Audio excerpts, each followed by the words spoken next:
Amigas y amigos, ¿qué tal? Buenas noches. Estamos aquí nuevamente en el programa En Corto y el día de hoy tenemos un invitado de lujo, que es el contador público Fernando Turner Dávila. Y permítanme, antes de cederle la palabra a don Fernando, platicarles un poquito de su currículum. Fernando Turner es presidente de la Asociación Nacional de Empresarios Independientes, de la ANEI.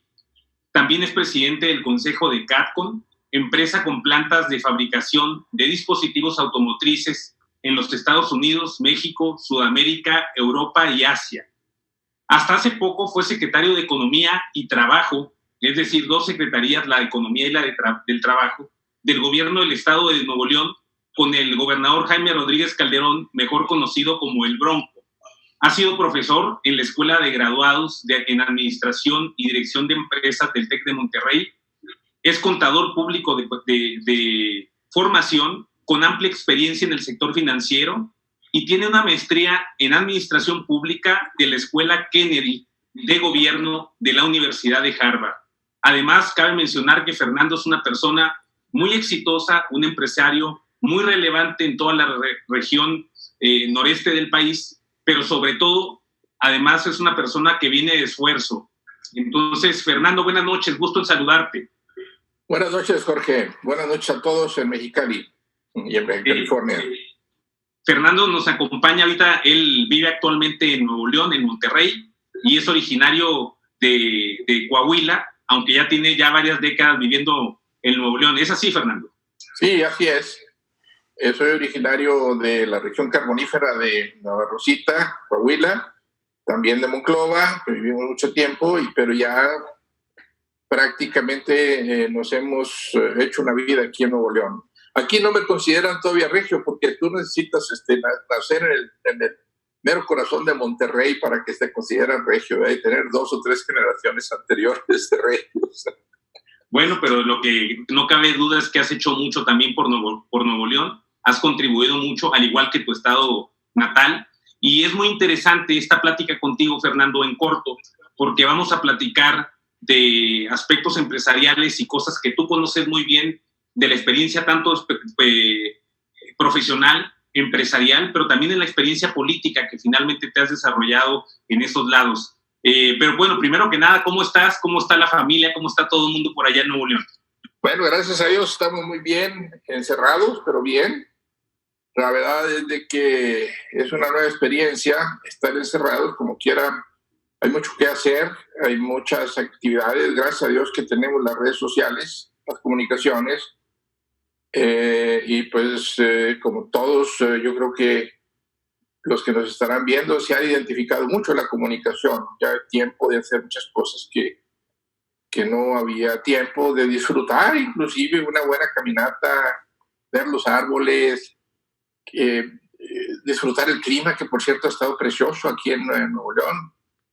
La primavera ha entrado muy, muy bonita, fresca, y están los árboles y las flores a todo lo que da. Entonces eso también es agradable y es lo poco de lo bueno que nos ha dejado esta crisis en la que estamos. Fíjate qué interesante que comentas este contacto con la naturaleza, porque finalmente a veces se nos olvida y finalmente esta crisis sanitaria nos ha permitido estar más conscientes y en más contacto con la naturaleza, con caminar, con la familia, etcétera, al igual que la parte virtual, que finalmente es a través de esa virtualidad que hoy tenemos la oportunidad de estar platicando y compartiendo tus experiencias con la gente también de Mexicali y de toda la región. Y siempre es un gusto, Jorge, platicar con la gente de Baja California. Es gente muy echada para adelante, muy brava, son pioneros en buena medida.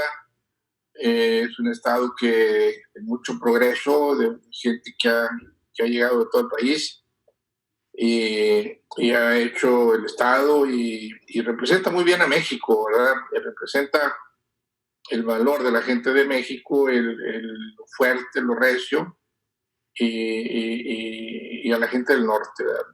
A mí me gusta mucho Baja California, tengo amigos allá, y tengo también pues mucho aprecio por todo.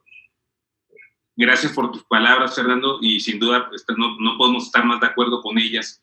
Y una pregunta para empezar a platicar aquí en corto, en confianza entre nosotros, sería, y tú con la experiencia que tienes de tantos años, ¿qué implica ser empresario, Fernando? ¿Qué implica ser un empresario, ya sea un empresario pequeño o uno mediano o incluso un empresario grande? ¿Qué implica para la gente que nos está viendo?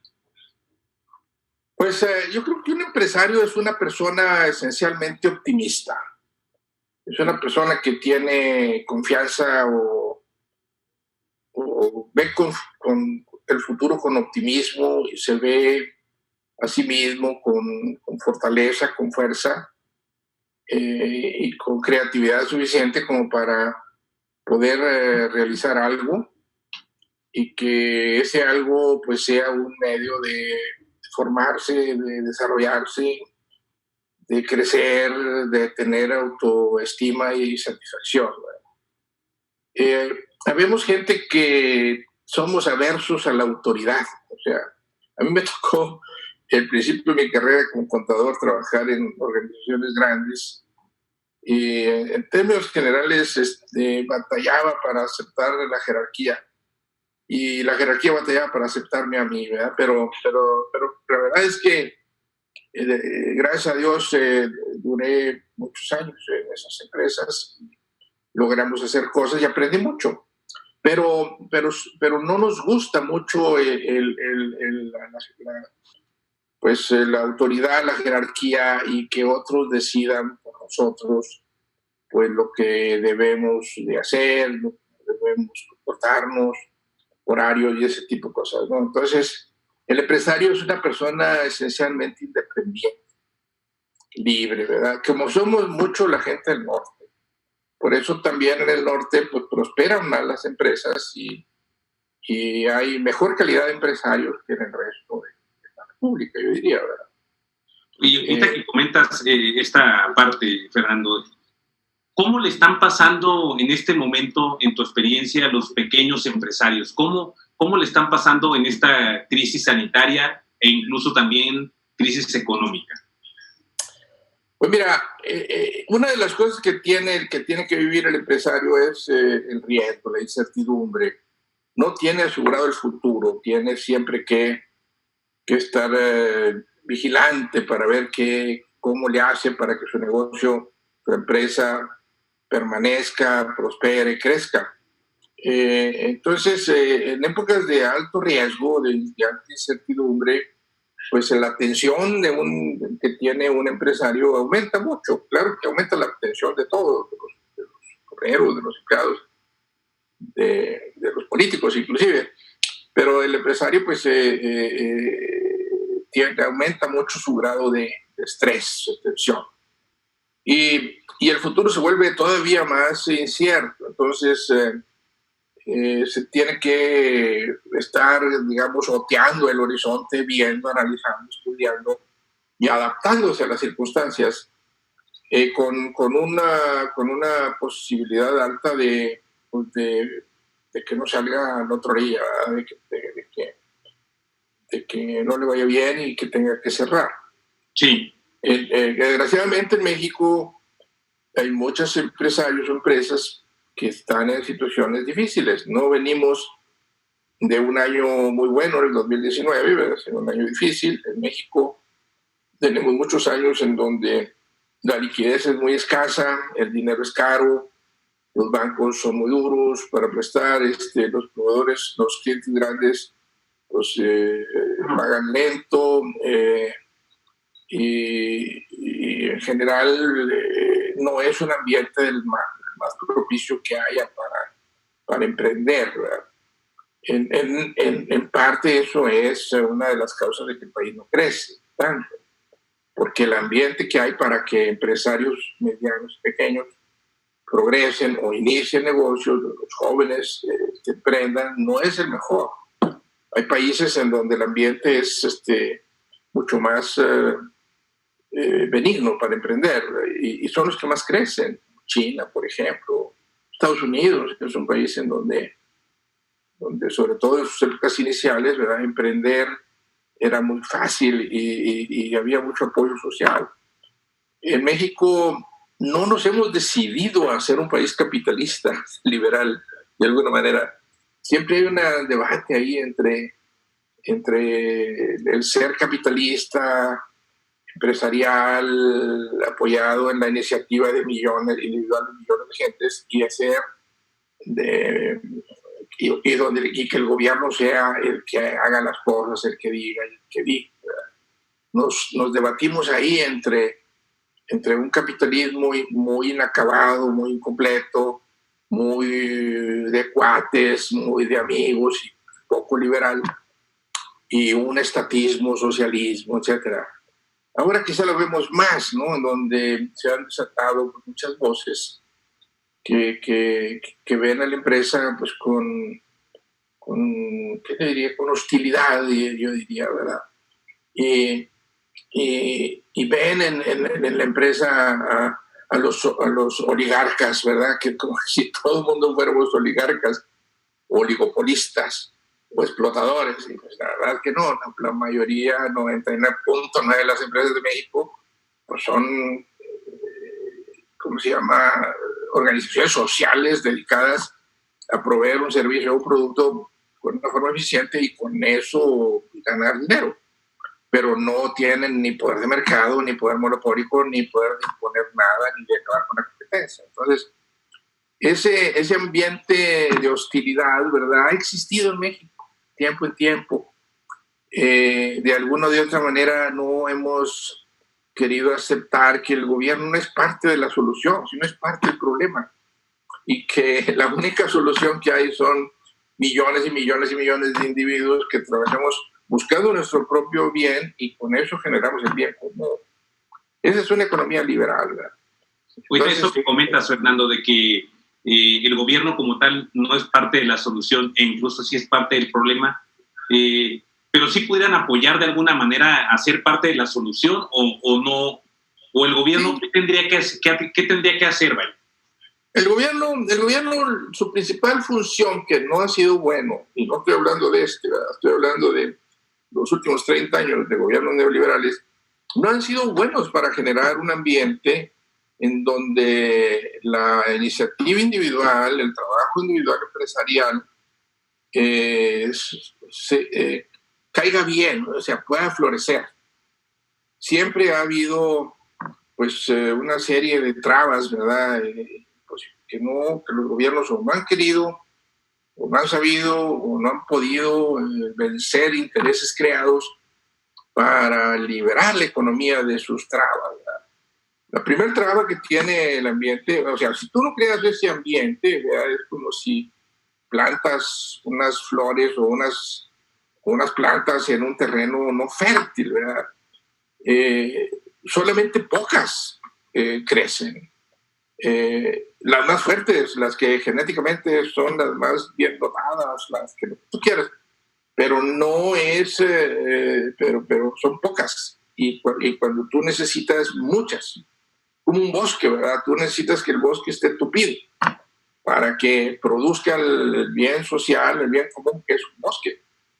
Entonces, en México, el gobierno no ha podido lograr eso. Los neoliberales, pues en general, con un gobierno que cada vez fue más caro y cada vez cobraron más impuestos, con una inflación que no pudieron contener, con dinero muy caro. Siempre el dinero de México es el más caro del mundo. Con una banca protegida, con oligopolios por todos lados, ¿verdad?, que siempre han estado muy cerca del poder, los machuchones, como diría ahorita nuestro ínclito y querido presidente, y eso no se ha podido desbaratar eso, que por ejemplo en Estados Unidos todos esos oligopolios se acabaron en el principio del siglo XX, ¿verdad? Y aquí no hemos podido. Entonces, es un ambiente, como diré yo, no para que florezca, no para que el bosque esté tupido, el bosque está ralo. Y consecuentemente, pues eso es lo primero que tiene que hacer. Cuando viene la crisis... El bosque está raro. Claro, si te parece, Fernando, vamos por favor a unos comerciales y regresamos para platicar sobre lo que podemos hacer las empresas para que este bosque no esté tan raro. Regresamos en un momento. Claro, gracias.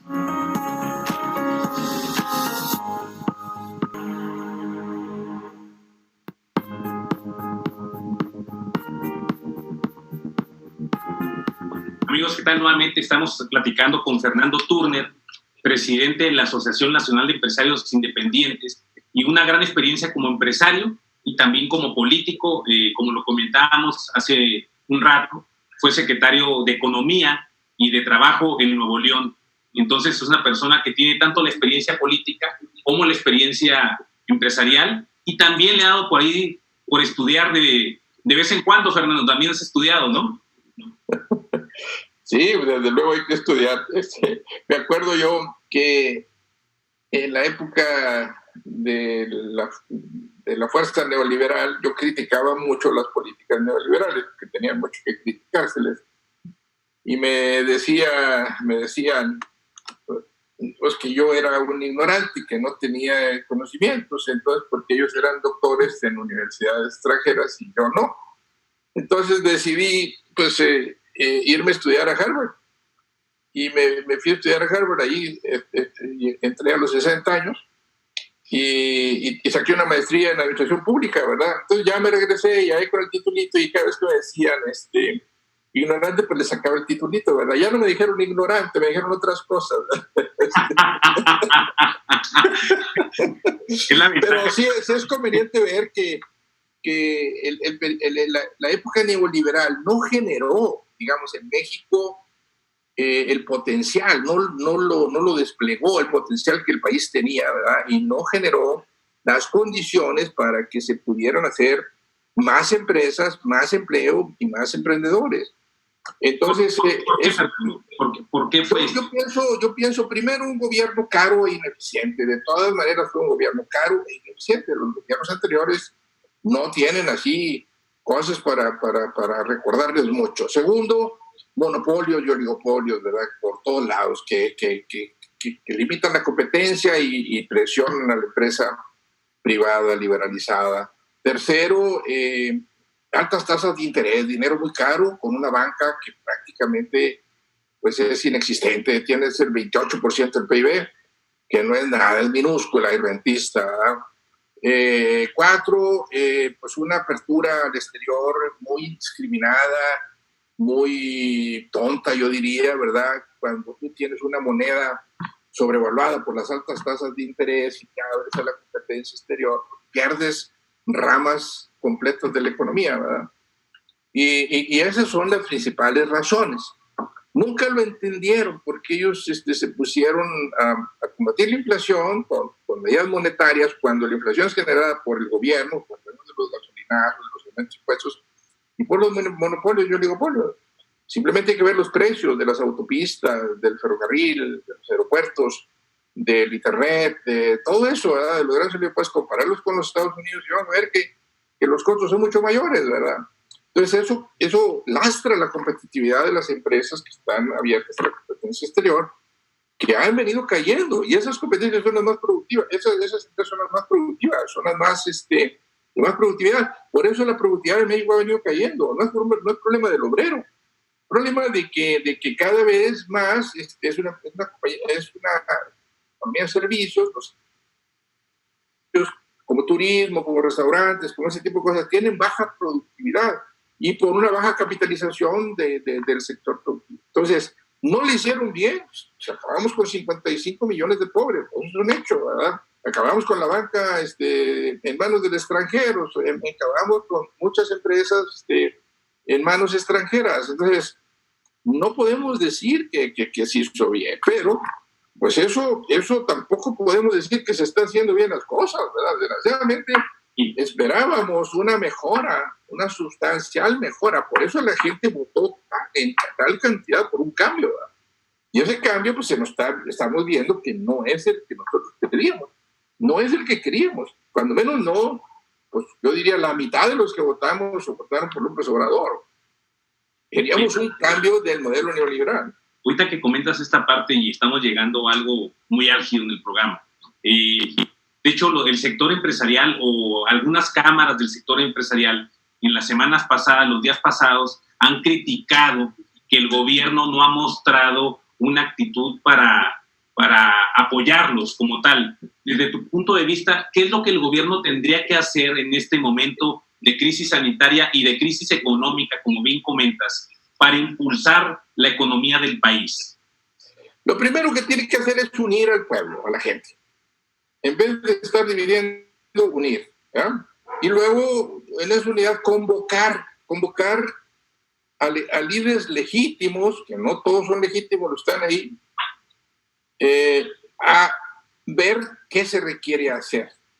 Lo que se requiere hacer son dos tipos de medidas, no todo es impuestos. La primera medida, que ni siquiera se les ha ocurrido claramente o no la han pronunciado a las cúpulas empresariales, que no es el sector privado, las cúpulas de organismos, cúpula del sector privado, que es muy diferente, que generalmente han representado a los grandes empresarios y no a los pequeños y medianos. A los pequeños y medianos los traen de bandera ahí para poder entrar ahí a la discusión pública, pero en el fondo están defendiendo intereses especiales de los grandes empresarios, ¿ya? Muchos de los cuales no son legítimos, porque muchos de los cuales son mantener privilegios y oligopolios y contratos, ¿no? Bueno, entonces, lo primero es eso, convocar. Lo segundo es estar abierto a las ideas. ¿Cuáles ideas se requieren? En primer lugar, ahorita, medidas que aumenten la liquidez del sistema económico y especialmente las empresas. Ahorita la economía no se va a levantar, ¿verdad? No se va a levantar porque todos estamos encerrados viendo televisión y viendo videos y tratando de pasar el tiempo, pero no salimos a comprar, ni tenemos la actitud de comprar. La economía no se va a levantar. Lo que tenemos que hacer es darle liquidez a las empresas que lo necesitan, no todas. Muchas de las grandotas, de las que están ahí presentes en el Palacio Nacional y en las cúpulas, no necesitan ningún apoyo, lo necesitan los chiquitos. Lo malo es que van y lo piden los grandotes. Y como los grandotes piden para los chiquitos y no tienen la credibilidad de que traen, que verdaderamente lo representan, pues el presidente los manda a volar. Ahora, liquidez. Eso es chamba del Banco de México. Chamba del Banco de México que aumente la liquidez, como lo ha hecho el Federal Reserve de Estados Unidos, lo ha hecho el Banco Central Europeo y lo ha hecho el Banco Central de China, para que las empresas no fallezcan, no mueran innecesariamente. De todas maneras van a morir algunas, pero que no mueran las que pudieran salvarse si les das un salvavidas de liquidez. Y en segundo lugar, medidas para reactivar la economía. Para reactivar la economía una vez que termine la crisis. Eso sí implica un cierto apoyo fiscal. Hasta ahorita se han enfocado exclusivamente en el tema fiscal, que no es el más urgente. El más urgente es cómo hacemos para que empresas que son viables, pero que no tienen liquidez, que son muchas, puedan transitar llegar hacia el otro orilla. ¿Y qué se tendría que hacer, Fernando, ahí para aumentar? Ahí lo que se tiene que hacer es quitarse el casco romano, como diría un profesor mío, del dogma del Banco de México de estar combatiendo la inflación con medidas monetarias. Ahorita la inflación existe por oligopolio. Si no hay demanda y sigue habiendo inflación, pues claro que no es un exceso de demanda. Debería quitarse el casco romano y decir, yo necesito inyectar liquidez a los bancos. Hay muchas maneras de aumentar la liquidez. Si no saben cómo, pues que simplemente lean ahí lo que están haciendo los americanos, ¿verdad? Pues ahí hay 5, 6, 7, 10 cosas que están haciendo el Federal Reserve.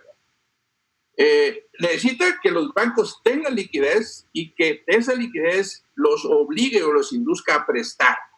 Si no la prestan, van a perder dinero. Entonces, tienen que hacer. Los bancos tienen que ser inducidos, no obligados, pero sí inducidos con políticas financieras inteligentes del Banco Central, que salgan a prestar. Y ahí tienes a Nafinsa y a la Secretaría de Hacienda que deben y pueden soportar o dar garantías para que esos bancos puedan prestar en la cantidad necesaria. No lo han hecho. Están arrinconados, están azorrillados, están escondidos, ahí no quieren ni siquiera que piensen que el Banco de México existe, porque no quieren hacer lo que están haciendo todos los bancos centrales del mundo, menos el mexicano.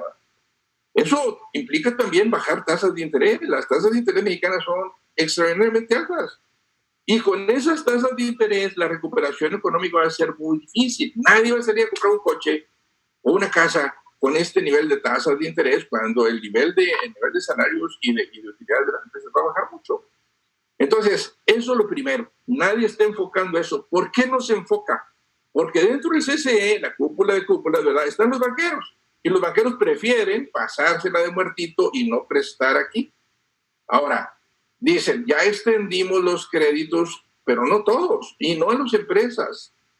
Se dieron tarjetas de crédito, créditos de nómina, algunos casos de créditos PYME, pero no todo. Tienen que extender todos los créditos de este país, ¿verdad?, 3 o 4 veces, porque eso tiene que hacer, no tiene capacidad de gestionar ahorita renovaciones, cambios, caso por caso, porque pues van a ser miles y miles de casos. Si no atienden en condiciones normales, pues menos ahorita en la emergencia.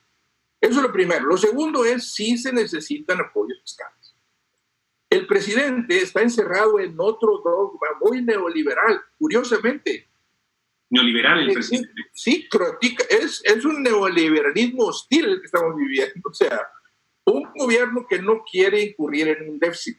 Todos los gobiernos del mundo están incurriendo en déficits enormes, porque no hay de otra. O sea, si tú no metes lana ahorita al sistema productivo y rescatas empresas y consumo, no vas a tener ingresos en los siguientes 3 o 4 años. La economía va a estar completamente aplanada y el gobierno va a tener déficits enormes porque no va a tener base recaudatoria. Aunque saquen al SAT y aunque te pongan un soldado, no en cada hijo de Dios, sino un soldado en cada negocio, tratando de cobrar como lo hacían los chinos en la época de Mao Zedong, ¿verdad?, no va a haber con qué pagar. Y ahorita la gente, de pagar impuestos a pagar nóminas y a pagar lo más esencial, van a pagar lo más esencial. Es lo que está pasando, al parecer, ¿no? Es lo que va a pasar. Y hay otra cosa peor que puede pasar, y ya está pasando en Tamaulipas y en otros estados de la República, donde las cámaras de comercio, principalmente, que son los más aguerridos, dicen, no vamos a pagar impuestos, y háganle como quieran. Y ahí en Tamaulipas, 20,000 empresarios, ¿verdad?, agrupados en la Cámara de Comercio de Matamoros, dijeron, no vamos a pagar impuestos. ¿Y qué van a hacer? Yo creo que si van por los empresarios con el ejército, pues primero que se detengan ahí por los narcos, ¿verdad? Y ya que agarran a los narcos, a ver si tienen tiempo de agarrar a los empresarios. Entonces, eso es a fuerzas, es de sentido común. Ni siquiera es matemática pura, o sea, pero además la gente está pensando que no hay dinero. No hay dinero porque el presidente tiene en la mente de que quiere un déficit operacional de 0.7% del PIB. Cuando debe de haber y decir... No quiere que haya deudas en el país. No quiere que haya deuda, pero es que es el momento que tienes que comprar lo que tienes que comprar con la capacidad de crédito. ¿Para qué quieres tener poca capacidad de crédito si no lo usas en emergencia? Tiene que subir el déficit necesariamente a 3 o 4% del PIB, ¿verdad? Y apoyar a las empresas, ya a los obreros, ya a los empleados que están perdiendo sus ingresos. Cuando el presidente, yo digo, equipara un apoyo de este tipo a rescates, yo no sé, ¿verdad?, si el presidente plano no entendió qué se le planteó, no entiende la situación, o simple y sencillamente, mañosamente, ¿verdad?, la está planteando como un rescate. Claramente no se está planteando eso, ¿verdad? Claramente la ayuda debe ser focalizada hacia empresas medianas y pequeñas y no hacia los grandes. Pero pues eso el gobierno tiene más que capacidad para hacerlo, ¿verdad? Se tiene perfectamente capacidad para focalizar, ¿verdad?, los apoyos hacia donde se necesitan. Entonces, nadie quiere, y sería un absurdo, ¿verdad?, que este gobierno pues, hiciera otra fuera prueba.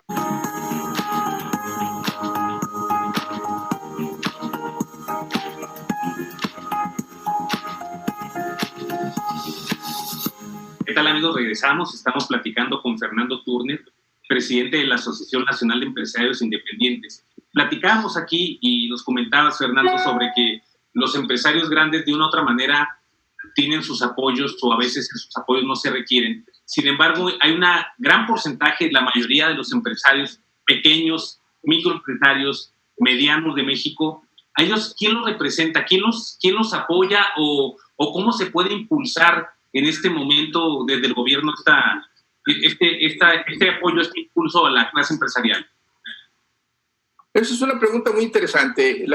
Las empresas medianas y pequeñas es un universo enorme de empresas y empresarios de todos los colores, sabores y tamaños. Y lo que tú quieras, diversificado geográficamente, diversificado en actividades, en muy diferentes condiciones. Unos son empresas muy buenas, muy grandes, creciendo, ¿verdad? Y otros son changarros. Entonces es muy difícil lograr la representación de ese sector. Ese es uno de los principales problemas que tienen las pymes en todo el mundo. Pero ese problema es especialmente agravado en México porque los grandes empresarios se han apoderado, vamos a decirlo así, de las cámaras, de las principales cámaras y de los organismos cupulares, salvo excepciones en tiempo y en espacio. Entonces, ellos han buscado bloquear la representación independiente, vamos a decir, del empresariado mediano y pequeño. No les gusta compartir ese poder que tienen de representar, entre comillas, al sector privado. Lo hacen a nivel local, aquí en Monterrey es muy notorio, ¿verdad? Nuevo León, lo hacen en todos lados, en Jalisco, yo creo que hasta en Baja California, no sé. Y lo hacen a nivel federal. En el caso nuestro, que formamos la NEI, y yo cuando estuve en la escuela... la NEI es la Asociación Nacional de Empresarios Independientes. Sí. Cuando estuve en Harvard, y en parte por experiencia personal, estudié el tema de pymes y me di cuenta de que el problema de representación política de las pymes es un problema central para el crecimiento. Estas no están representadas, y en México no están representadas. Entonces formamos esta Asociación Nacional de Empresarios Independientes. La reacción en general de las cúpulas de Nuevo León pues, fue muy hostil, y de las cúpulas nacionales fue muy hostil, y del gobierno federal en la época neoliberal fue muy hostil, la verdad. Se nos penalizaba y se nos criticaba y se nos aislaba, digamos, porque criticábamos ese tema y el neoliberalismo, ¿verdad? Que en buena medida el neoliberalismo mexicano pues estuvo basado en un gobierno muy caro, fuerte, ineficiente y en oligopolios. Entonces, esa es una cosa muy, muy interesante. Y la propuesta que estamos haciendo nosotros es que para salir de esta crisis vamos a tener que reinventarnos todo. Vamos a tener que cambiar. Pues, si queremos recuperarnos, ¿verdad? Vamos a salir empobrecidos, vamos a salir debilitados, vamos a salir sin miles de empresas que van a perderse y millones de personas en el desempleo. Pues esa es la realidad. Lo estamos viendo en otros países, en Estados Unidos, ¿verdad? Aquí también lo vamos a ver, sobre todo si no hay un plan de apoyo. Que puede ser todavía que el presidente, ¿verdad?, lo ilumina el Espíritu Santo y salga de ese dogma, ¿verdad?, que lo tiene bloqueado, que es el déficit, ¿verdad?, y que es la hostilidad hacia lo que él considera rescates, que no es un rescate. O sea, hay que endeudarse y hay que meterle dinero para... Hay que meterle si quiere salvar su sexenio, porque esto le va a pegar a los próximos 4 años de ingresos fiscales. Y sin ingresos fiscales no va a poder mantener los programas sociales. Es decir, Fernando, ahora que se especula que la crisis se puede acabar, dice el gobierno, el 10 de mayo, esta crisis sanitaria. Hay gente que dice que va a durar más tiempo. Pero es decir, el impacto de la crisis económica como tal no se va a acabar no se va a acabar en mayo o en septiembre o en octubre. ¿Tú para cuándo crees que esto se está recuperando? Mira, aquí ni los magos más magos se han podido encontrar aquí hay 3 o 4 versiones, ¿verdad? Yo creo que en Estados Unidos van a salir muy rápido, porque le están metiendo tanto dinero al asunto, tanta liquidez, tantos apoyos fiscales, tanta flexibilidad del gobierno, ¿verdad?, que ahí sí están poniendo la recuperación en un tema central. Más Trump considera que es la única manera de reelegirse. Van a salir rápido. Todos dicen, vamos a salir en una V. Estamos cayendo y no podemos ir muy rápido. Hay otros que dicen que no, que va a ser como una U. ¿verdad? Hay otros que dicen que va a ser como una bañera. Y hay otros que dicen que la crisis se va a permanecer por 4 o 5 años. Yo pienso que si nosotros no hacemos nada, en México la crisis va a durar, que económica, 3 o 4 años. 4 años. Y va a acabar con el sexenio que no hay cómo recuperarlo. O sea, si no hay una baja sustancial de interés y un aumento en el financiamiento de la economía, más abundancia de dinero, y parece que no, el Banco Central lo está dispuesto, ni Hacienda se lo está pidiendo. Y si no hay un apoyo ¿cómo se llama?, en impuestos para inversión y para consumo, sobre todo consumo de las personas, de los obreros, de los empleados, de la clase media y de las empresas, no veo por dónde vamos a recuperarnos tan rápidamente. Acuérdate que venimos de una economía que el año pasado creció. Pues claro, llegaríamos en todo caso al cero, que es donde estábamos. Ahora, y estamos todavía, digamos que estamos a tiempo. Siempre estamos a tiempo, más vale tarde que nunca, ¿verdad? Ahorita se pueden implementar muy rápidamente medidas de que aumenten la liquidez, pero muy rápidamente si se quiere. El Banco Domingo tiene las herramientas, Hacienda tiene las herramientas, la banca tiene la forma. No hay problema, es un problema mental, es un problema de dirección, es un problema de concepto. Y el presidente también puede decir, oye, pues, yo tengo capacidad de endeudamiento, México no tiene cerrado sus fuentes de financiamiento. Es un país, fíjate lo que voy a decir, que debe poco, debe 50% del PIB, es poquísimo, la verdad. Claro que no nos gusta que deba, porque todo el dinero que debían lo tiraban a la basura. El problema no es que deban, el problema es que en qué lo usan. Y tenemos miedo, ¿verdad? Y hay miedo en todo el mundo de que ahora los gobiernos con estos déficits, ¿verdad?, no vayan a querer regresar a donde estaban. Es un miedo razonable. Pero en este momento, ¿verdad?, la gente dice, es que no hay dinero para todos. Pues no hay dinero porque tiene encajonado el número de déficit. Pero si el presidente dice, le voy a meter 3 puntos porcentuales del PIB al rescate, no al rescate, al apoyo de la pequeña y mediana empresa y de los consumidores, claro que tiene cómo financiarlo. Claro que sí tiene. Si no lo hace, es porque no le cabe en la cabeza, ¿verdad? No quiere cambiar su dogma de decir, yo no quiero endeudar al país. Pero de todas maneras, estamos muy a tiempo de poder hacerlo. Claro. De todas maneras está midiendo el endeudamiento, el saldo del financiamiento sobre PIB. El PIB de todas maneras se va a caer. No sé si lo expliques. De todas maneras el endeudamiento va a aumentar. Ahora, ¿se puede hablar o necesitamos un corte? Mira, hablando del tema de representación, ¿verdad?, sí necesitamos renacer de otra manera. Los empresarios medianos y pequeños necesitan una representación independiente, separada de los grandes empresarios. Los grandes empresarios tienen sus intereses legítimos, o ellos creen que son legítimos. Ellos los deben de defender con sus organismos y deben de decir la pura neta, nosotros somos los grandotes y tenemos estas necesidades. Son necesidades muy diferentes a los chiquitos. Y son intereses muy, muy, muy diferentes a los chiquitos. Pero necesitan dejar que los chiquitos y medianos tengan una representación proporcional a su importancia en la economía, que por cierto es mucho mayor que la de los grandotes. Y la IP, el sector privado debe de estar representado por 2 cámaras, el CCE y la NEI, o algo parecido. Es lo que pasa en Estados Unidos. En Estados Unidos está la National Federation of Independent Businessmen, tiene 750,000 socios. ¿Ya? Y está el Business Roundtable, tiene 500 empresas. Estas más grandes, Business Roundtable, los demás, el National Federation of Independent Businessmen.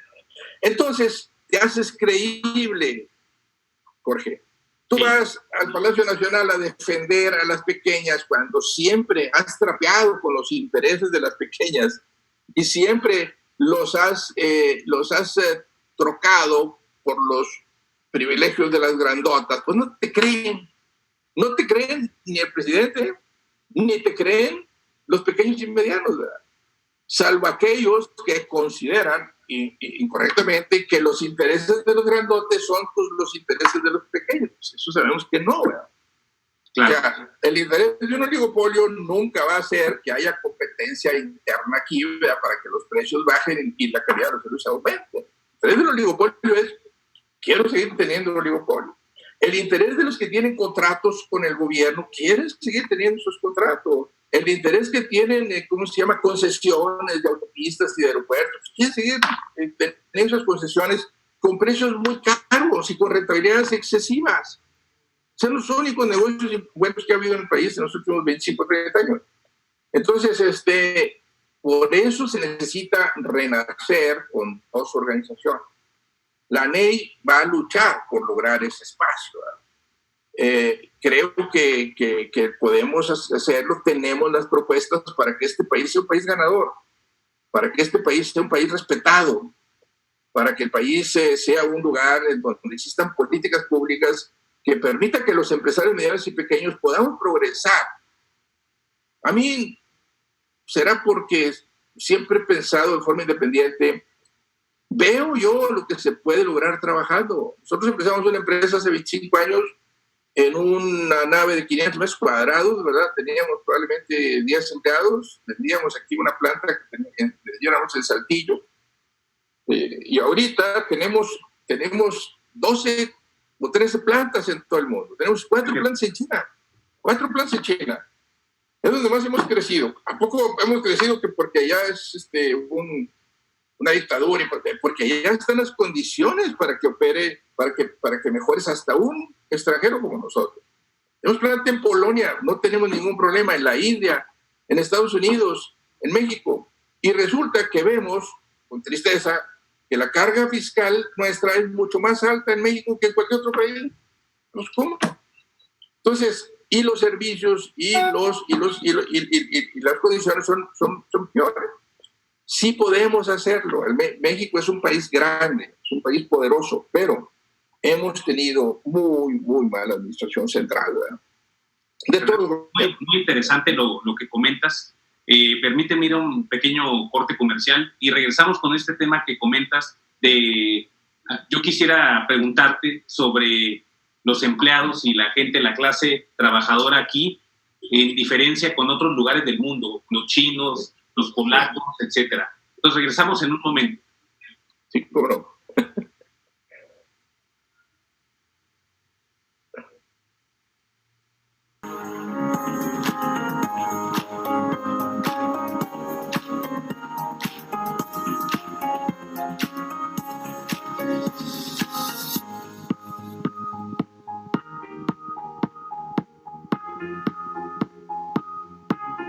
Amigos, regresamos. Estamos platicando con Fernando Turner Dávila, presidente de la Asociación Nacional de Empresarios Independientes, un empresario de amplia trayectoria, como lo comentábamos, tanto en el sector empresarial como también en el sector político. Y nos comentaba antes del corte que la empresa que fundó ya hace varios años, más de 30 años, 26 años para ser exactos, tiene empresas en otros lugares del mundo.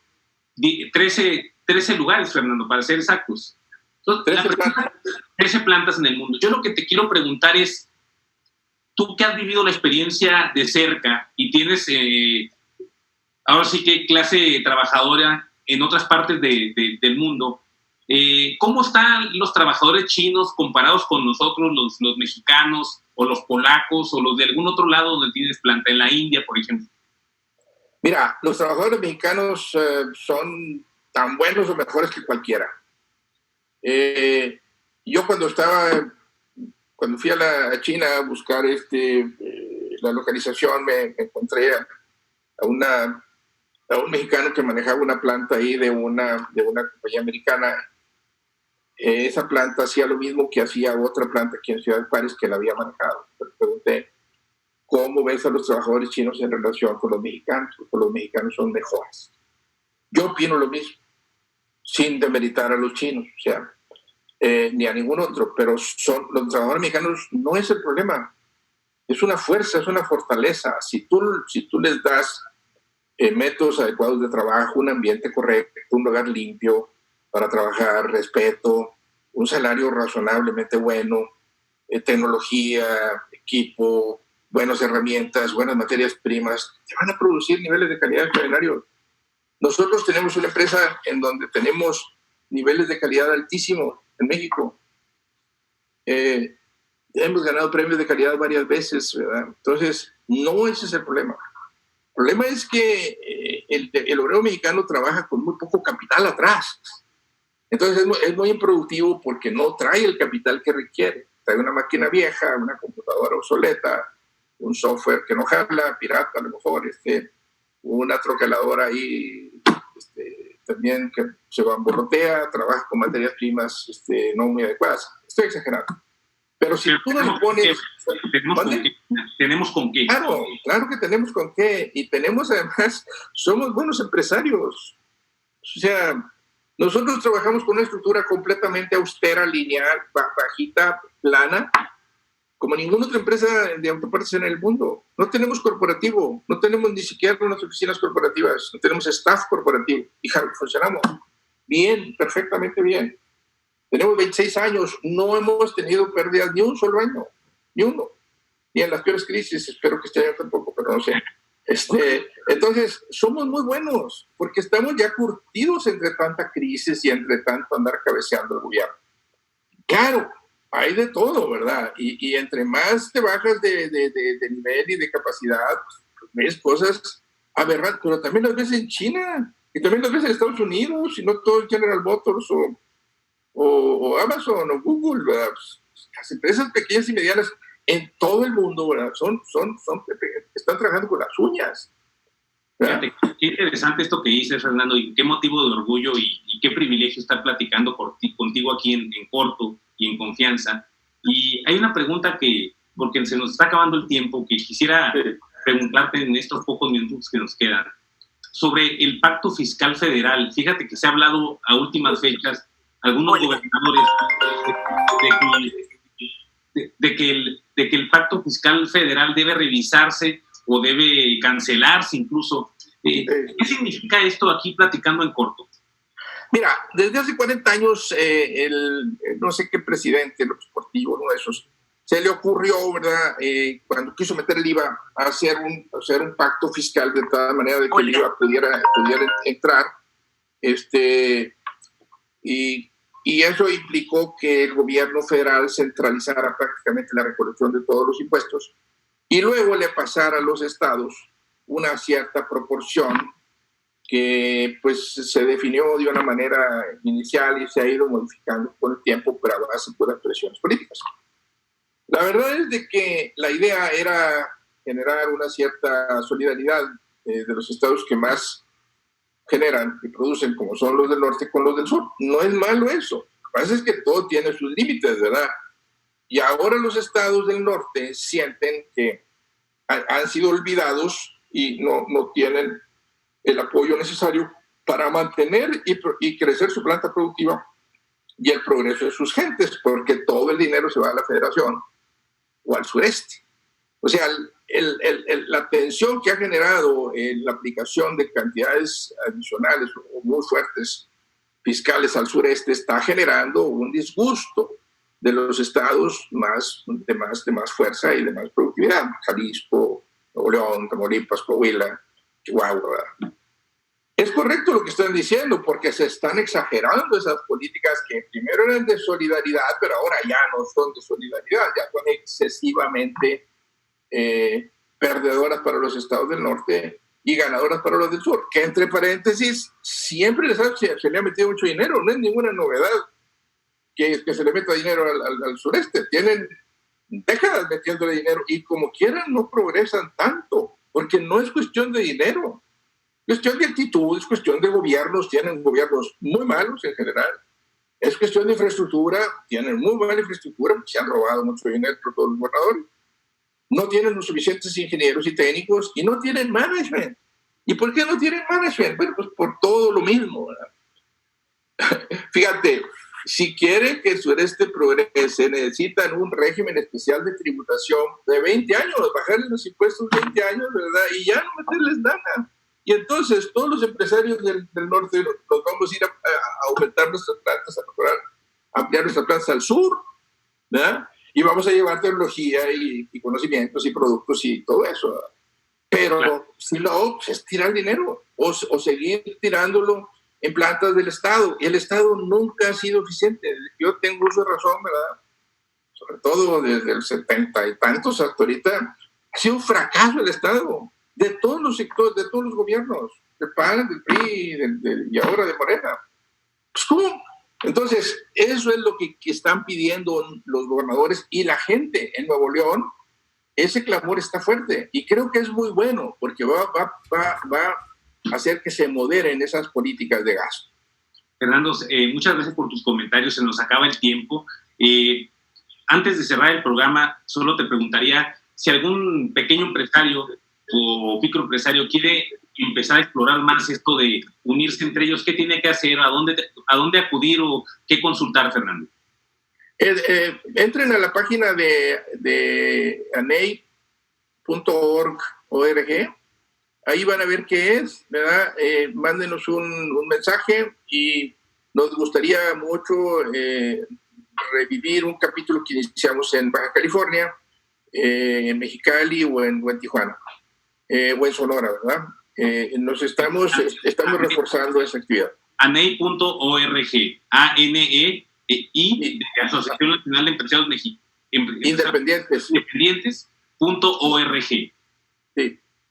Fernando, muchas gracias por haber estado con nosotros y un abrazo virtual hasta Monterrey. Muchas gracias, saludos a todos los cachanillas y a todos los de Tijuana. Abrazo. Nos estamos viendo.